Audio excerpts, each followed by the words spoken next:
Hello, Lil. Do you want to say hey to everybody? Say hey. Oh, here's Muggle.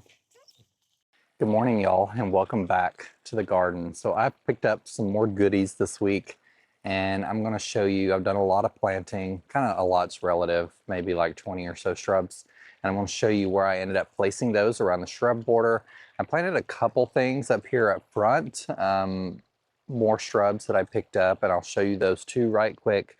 I have some more things to plant up here, but I'm going to be doing that after I come back from Michigan. We're having a really hot spell while I'm gone. It's going to get into the mid 90s, mid to upper 90s again, when our recent temperatures have been lows in like 49, 50. So really odd, cool weather this time of year. And I'm hoping all the plants are okay while I'm gone. They are going to be on drip irrigation, but I had turned the volume of drip I had been giving down to every other day and a slower or a shorter duration of time. So I'm going to tick that back up while I'm gone and have it water every day, because if it's going to be 95, these plants, some of, especially the ones I just planted, are going to want more water than every other day, because it's still their first year and they're still getting settled in. Let's take a look at some things. The Supertunia Vistas are supertuniing. They look amazing, and these have not had a ton of fertilizer other than just being planted there. They have had consistent water, but they're loving their conditions, especially on this side of the yard. And it could be some of the issues these may be experiencing is this was just lawn last year, so this has been a flower bed for quite a while. The soil just might be a little better over the years from having mulch put on it. I'm not sure, but something that I will hopefully grow a little better next year. Those daisies, Marguerite daisies, I'm pulling those out when I come back from Michigan and replacing them with some 𝗖𝗢𝗗𝗘𝗢𝗧 for that yellow color. I do like the yellow right there, but nearly every one of those are slowly on a death spiral. I planted the Goldfinger Potentilla here. It'll be real pretty yellow blooms next to this Japanese maple and in front of the hydrangeas. And if we come this way, I planted the birch leaf Spirea. This is Glow Girl down here, so I like that yellow color next to this purple sedum. And then I planted a arborvitae here that will get bigger, and it won't get too big. So this is Mr. Bowling Ball. Gets a little more oblong than it does tall, so not a perfect circle. And it'll slowly probably grace the trunk of this oak, which doesn't get too wide either. So I think that'll be a nice evergreen element over here. I'm getting a lot more evergreens this fall, and so I'm slowly going to start pulling out some of my annuals and stuff to make room for them. So there's just some more evergreens over here because I have some evergreens tucked up front. There are several things here. There's a little river of boxwood here. There's not really a whole lot of stuff over here, and so I want to make sure there's interest over here as well during winter, because since a lot of this stuff is perennial, it will die back to the ground. So still want to make sure there's lots of nice interest in this area. The hydrangea trialing process is still going really, really well. I think some of the hydrangeas, or some of the plants in general, kind of slowed down a little bit with how cool it has been the past week. So some of those blooms or buds that we're developing haven't grown as quickly as they normally would, but still looking really stunning. I'm still super impressed with this star field. I mean, these are some of the blooms that were there when I planted them 3 weeks ago, and they still look like they're brand new. You can tell there's a little fading in color, but all of these new ones have opened. Here's one that's a little more faded down here, but still see how pretty that is? It's still got blushes of pink, a little more green on it, but really nice variety. Tuff Stuff 𝗍𝗓𝗏 is coming into bloom. Like, look at this bloom here. It's just now starting. So all these things on the outside are the infertile florets, and they're going to open and be really big, massive things. So I'll have to show you those when I come back from Michigan, because we'll probably have some more blooms on those, but such a cute hydrangea. All right, let's go take a look at the shrub, mixed shrub border. I'm really excited now that I've got some more shrubs into this of how it's developing. I'm supposed to get a lot of stuff from Bailey's, and so I'm going to be filling the rest of that area up with that, this is going to be a test and basically an understanding that sometimes you don't necessarily follow the spacing that's listed on the tag. So while plants generally have a recommended spacing on the tag, oftentimes that is recommended, and sometimes that spacing is given as what it can be maintained at for a prolonged period of time. So some things may get bigger than they say on the tag if left unpruned or untamed, and some things may not get as big. It really just depends on your climate that you're in, whether the plant really likes it. For example, black lace elderberry. In some climates they get massive. I've never seen one around us that get really massive, but the one I planted in my last garden literally sat for years. Same thing with the Winecraft black smoke bush. It kind of sat at my last garden too. Now my soil was much more heavier clay than it is here. There's some areas on this property that's still pretty bad, including the front garden's pretty bad. The soil around this back area is pretty good. It's real nice going towards the back of the property. So I don't know if things might grow better here. They likely will than they grew at my last garden. If they might get bigger than their tag estimates. But some things I'm planting in here can also be pruned on, like Spirea. A lot of the shrubby bushes can be pruned on to maintain their shape. But since I want this to really fill out, I'm going to have more of the shrubs kind of intermingling with each other, so you can't see as much mulch underneath. So let's take a look at some of the things I planted and how the color combinations. You'll note as I show you these that I really didn't have a plan when I was buying these shrubs of where they were going to go. Some of them are some of my favorites that I had at the last garden that I'm still incorporating here. And what I did was I bought all of my favorite shrubs and I brought them to the house, and then I walked around and just placed them where they would be an interesting color combination between the foliages, similar or different bloom times depending on what I was looking for, fall color, textures of foliage. So I'll turn the camera around and we'll take a look. So we'll just start here. There are some weeds in this bed that need to be pulled.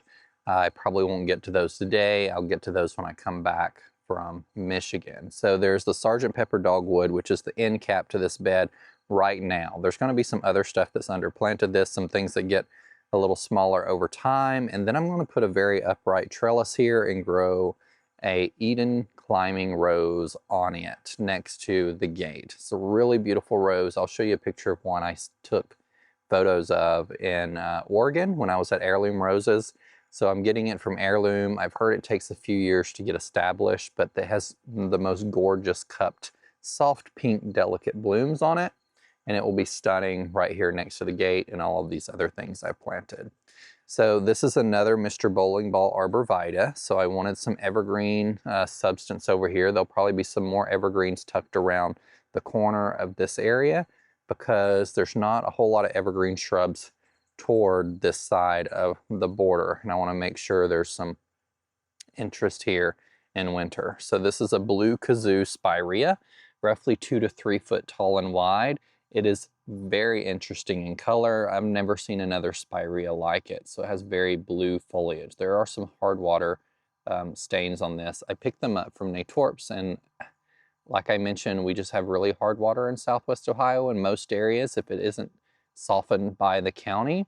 And since these are overhead watered, they tend to have a little bit of hard water, but it'll come out nicely in spring. You can see my sand cherry here. Stay Classy is also still got hard water stains on it, but all the new growth is much more red. I know that I've showed you that recently. So this will be red foliage and this will be very blue foliage. And then we got a nice green, so you can see the color combinations there. And I've decided that since some of these shrubs are so tiny since I planted them, because you can't find them locally, and I got them from Great Garden Plants, that I'm going to probably fill in these areas a little more with some bigger things that I get. And some things will just ultimately have to be moved in the future potentially. They might grow in and intermingle well together, and they may not. So it's always an option to move things later, take it out and put it somewhere else in the garden. All of the things that I planted in here previously that I've showed you are doing really well. So this is the Star Way to Heaven styrax. It's going to have nice glossy green leaves and also blooms in the spring and the fall. I noticed when I was out here planting last night that it's got a fall bloom on it. So look how different this styrex bloom is compared to most. Most of them look kind of like a ballerina skirt or like a snowbell bulb that you would plant in your landscape. So it's got lots of little buds on it. So this may have a few more blooms on it when I come back from Michigan, but really exciting to see this blooming and a reblooming styrex at that. I planted this evergreen down here. This is a 𝗍𝗏𝗧𝗦 dwarf Norway spruce. It gets roughly 3 to 4 foot tall and wide, a little wider than it might get tall, and so eventually it might creep into the trunk of this Starway to Heaven. Can clip on it a little bit, nothing significant, but I think it will be nice just gracefully interacting with the Starway to Heaven. This is a Cheyenne Sky grass. It is from the Proven Winners collection, and I love it. It's a baby this year, but typically you can see the foliage changing a little here. It has green and red leaves, and so it'll interact nicely and look really good thanks to this Glow Girl Spirea that I got planted and this blue shadow Father Gila. So not a whole lot this year, but next year, and it may continue to grow on. We still got, 2 months before our last frost. So you may get to see a little more of this red color as it develops. Let's talk about drip irrigation in this area briefly. Because this is a mixed shrub border and I didn't want to just be running drip irrigation with emitters spaced every 12 to 18 inches in it just to waste a lot of water. I do have one backbone of black distribution tubing that I've talked about running all the way through the center of this bed. And for all of those shrubs that are not kind of in the center that can just tap directly off of that line, I ran a 2 gallon per hour emitter underneath connected to the distribution tubing, and then I have a 1/4 inch distribution tubing that is just empty on the end, and it will water the root ball of these shrubs nicely while I'm gone. And since everything in this bed is going to be mostly shrubs, there may be a couple perennials like the grasses or sub-shrub or perennial like hibiscus and stuff. I'm not interested in wasting a bunch of water doing drip. It'll help reduce weed growth when it's hot because every area won't be getting water, so it'll be much better for this area. Got the 𝗓𝗏𝗘𝗢𝗓 arborvitae. This is a 9-bark that was here when I moved in. There's 2 of them of this variety. I'm not exactly sure of the variety. Since I went to Bailey, I feel like it's one of their varieties called Fireside.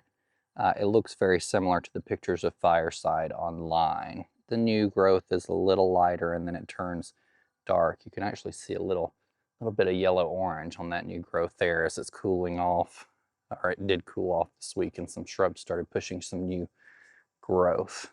So around this area, there's going to be a lot of intermingling of some Bailey shrubs, most likely, because some of this area, there is this Barberry that I planted right here, but it's really, really tiny. So this is Sunjoy Sequins, and it'll take a while to grow up. So I'll be planting some other things around here.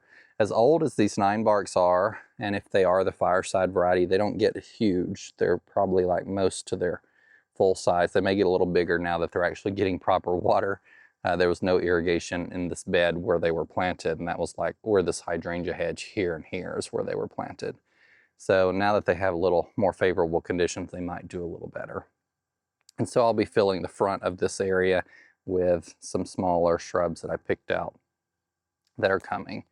This is a laced up elderberry. I don't really have room for a black lace elderberry if it gets as big as the tag says, that I really want to set aside in this border.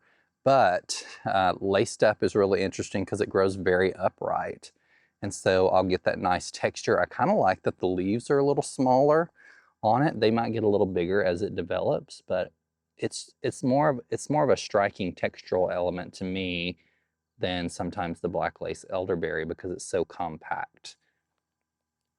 I planted the wine and spirits Weigela right here, and then we have the blue muffin viburnum behind it, so this will have nice white blooms and dark foliage as it does now, and then those will have blueberries on them when they get a little more established. So maybe we'll get some blueberries on those next year. That was around a 7 to 10 gallon container that I planted that blue muffin in. So I think next year we'll maybe get some berries off of those. And then I have this whole area open here. So you can see there's still a lot of space to fill in this bed, including there's a whole open space there to stick things. Here I placed a lemony lace elderberry, which some of you are probably thinking this doesn't need as much sun as I might have this placed in. But I planted one of these at the last garden in a more shady condition, and it deteriorated so quickly. It ended up eventually dying. So I'm hopeful that here it'll get more sun and be a little more happier. It will be on drip irrigation, so I'm hoping that will help. But I've not had success with this previously, but I like the texture and the color next to this fireside Ninebark. That's just what I'm going to label it as at this point. A nice color contrast. And then I have plenty of room up front to plant with some smaller things that contrast as well. This is a candy corn Spirea, so another yellow. Down here, new growth is red. In the spring, all of the new growth comes out as red, and it's really striking. But this is a really small Spirea, so it might get 1.5 to 2.5 foot tall and wide. And so it'll fill this space nicely around this Ninebark. It won't take up a ton of space. Like I mentioned, we got all of this space available, including a lot of space around this Castle Rouge holly here, and this Illuminati Sparks mock orange, all the way to over here. I did end up planting a Pearl Glam Beauty Berry in the center here that will allow some summer bloom color alongside this rhododendron, Mr. Dandyman or Dandyman color wheel, I think is what it's called, in between this Illuminati Sparks mock orange. So you can see the beautiful berries on it now. This is a sport of a native shrub for the United States and North America. Really pretty. I planted one of these at the last garden, but it was really small and didn't get a whole lot of growth on it before I moved. Now this area is where I've started doing a lot of filling in on the back, and starting at the bottom here is a show off sugar baby Forsythia. Now Forsythia is not my favorite shrub, but here's why they're handy to have one in your garden. And I picked one that'll be really small, so it's not taking up a bunch of space. Forsythia start blooming around when the soil temperature reaches about 50 to 55 degrees, so early spring. That is also the same temperature that weed seeds start germinating in your lawn and in your garden. So if you're putting down any pre-emergence in your lawn, they always say to do that around when the Forsythia is blooming for best effectiveness. So this is going to be my little indicator of when the soil temperature reaches about 50 to 55 degrees here. And that will allow me to, if I'm going to put down any pre-emergence, to do so. Also just tells me and gives me generally a gauge of the soil temperature raising, so I can start knowing when things are going to start waking up in the garden as well. Next to it we have a Weigela. This is Sonic Bloom Punch. This is the new version I showed you. I planted it right here. It doesn't get super big, or it's not supposed to. 2.5 to 4 feet tall and wide. Now that is a pretty drastic range for a shrub, but it's new and they're probably still testing how big it gets. I planted it far enough where it shouldn't necessarily creep out into the lawn, but as I mentioned, the edge of this bed may grow over time and get a little wider depending on how these shrubs develop and grow. It's just a testing right now. We'll see how that develops. Down here, one of my favorite abelias. I planted this in the last garden. Here in Ohio, it doesn't seem to have super evergreen foliage, but it is evergreen around here to some extent. It will lose a little bit of foliage, and this first year it probably will lose quite a bit. This is Kaleidoscope, and it gets roughly 30 inches tall and 40 inches wide. Hardy to zone 6. So this is one that's just hardy to our zone, but it should do fine here. I've got it in 2 months before our first frost, which is ideal for things that may be marginally hardy.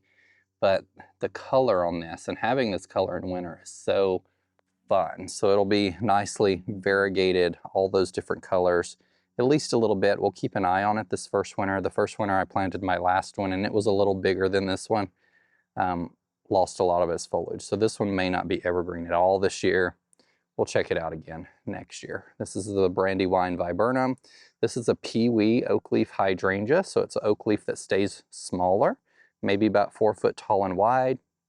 And I planted it there because oak woods are really good to fill kind of a space and to creep and crawl around and fill openness. So we'll have this Brandywine viburnum that'll be a little more upright, but then we can have a lower in between peewee hydrangea with the beautiful blooms that it has on it, but also the awesome fall color that will be like red next to the fluffy arborvitae. So that'll be stunning. The Brandywine viburnum also, to my understanding, has nice fall color, and we'll be checking that out soon.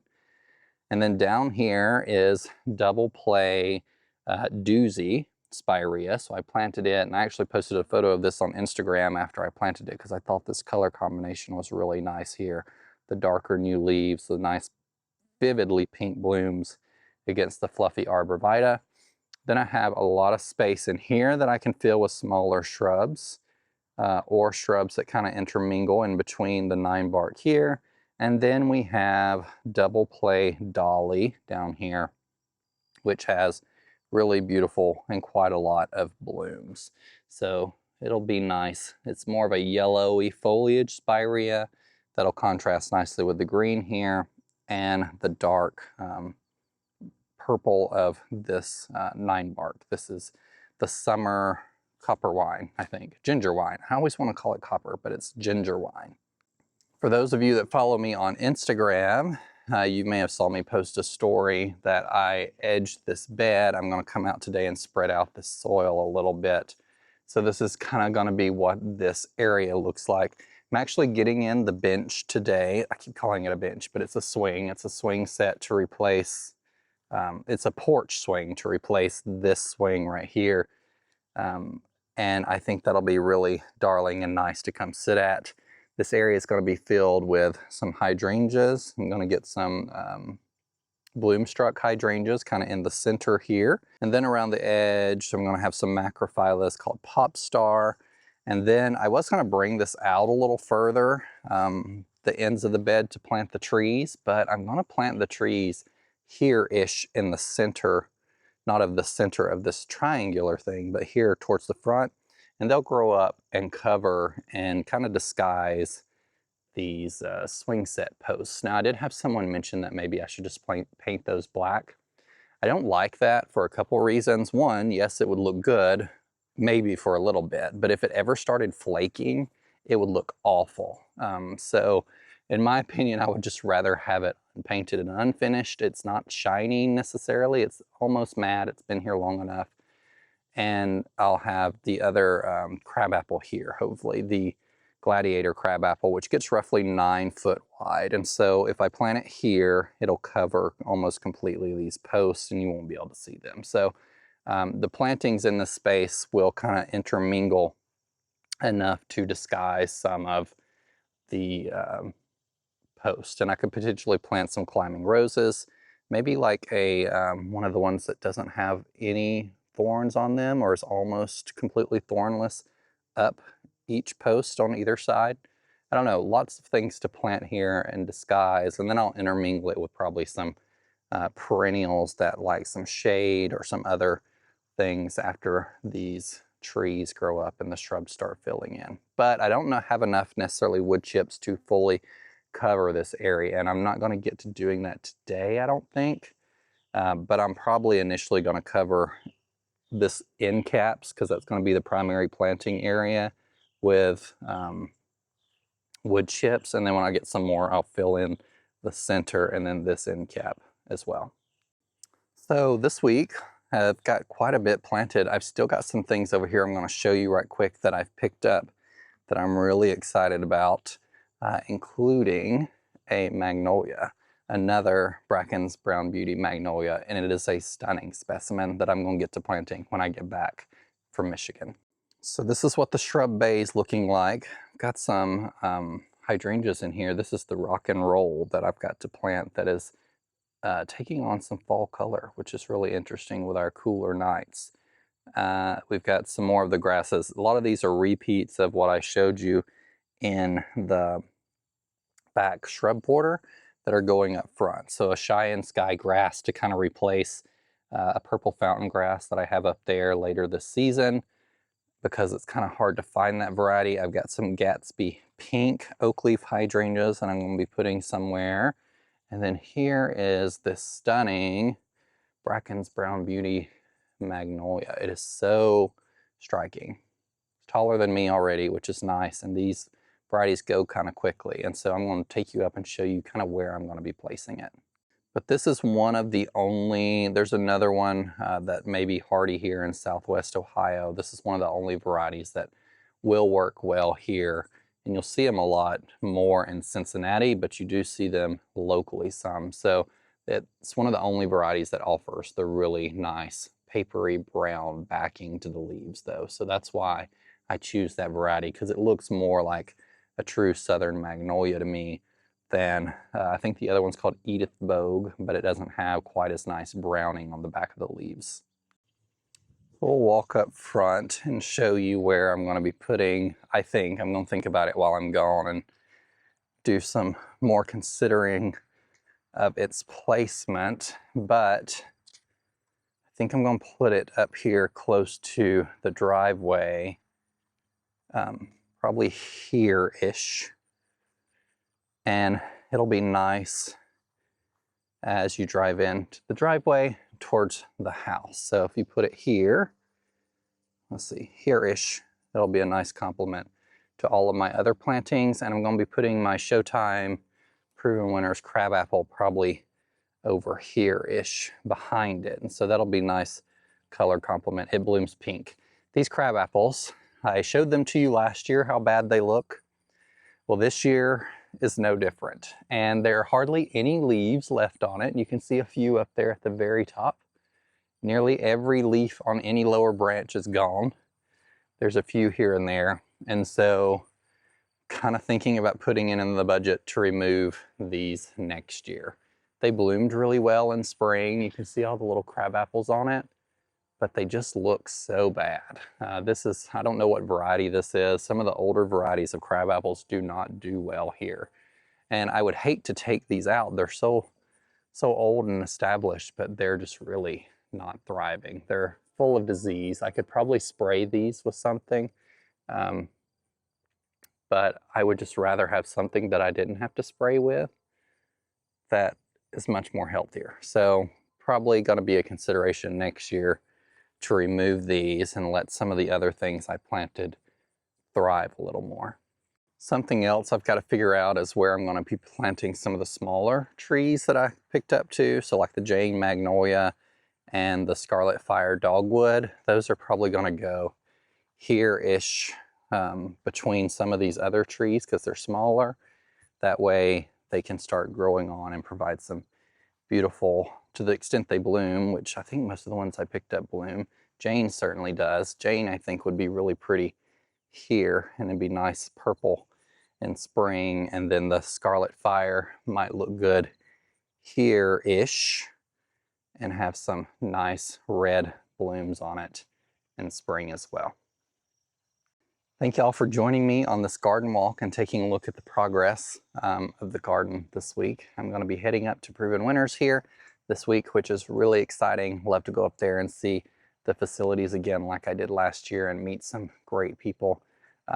Stick around, lots of things and lots of planting as we enter our fall season, and hopefully lots of more shrubs to get planted in the shrub border. Thank y'all for joining me, and remember, be a light. Take care.